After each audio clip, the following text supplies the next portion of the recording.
The first step in a smile makeover is ultimately sitting with the patient and figuring out kind of what they're looking to improve. So first appointment is always a consult. So first step is photos, and you want to get a photo that captures the patient's full face, because you're not just designing teeth for, you're not just trying to enhance a single tooth. You're trying to enhance that patient's smile in comparison to their whole face. Essentially, the first appointment of a smile makeover is photos, impressions, all of that gets kind of meshed together in order to create a digital wax up or a conventional wax up of some kind to give you an end result. So you want to know, okay, where are we looking to finish? So that's step one. And then based on the wax up, everything goes from there. So one of the first tools we have that's really great is you can almost do everything digitally. So digital impression, you can avoid the gunky impression material. You can mesh that and mold it to the photo. So now we can take that digital impression and we can actually transform it to the patient's mouth or the patient's face.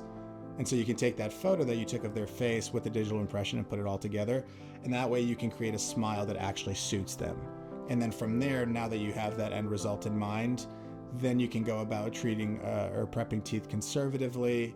The more conservative you are with preps, the more you're able to stay in enamel and the more you're able to preserve natural tooth structure without removing unnecessary tooth structure. And that's like the number one goal with cosmetic dentistry is you don't want to over prep teeth, because everything you remove is not, you never get that back. You can't put it back. And that's always, I think, the big mistake that dentists make is they don't do that first step to see where the end result needs to be.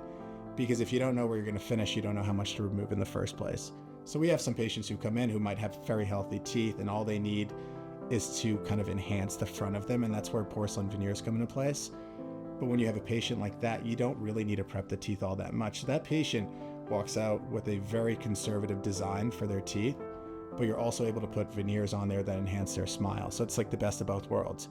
Other people who come in with smile makeovers might need, more aggressive preparations if they have a lot of filling material on their front teeth, or they've got root canals and dark teeth in the front. So you're trying to mask and hide more.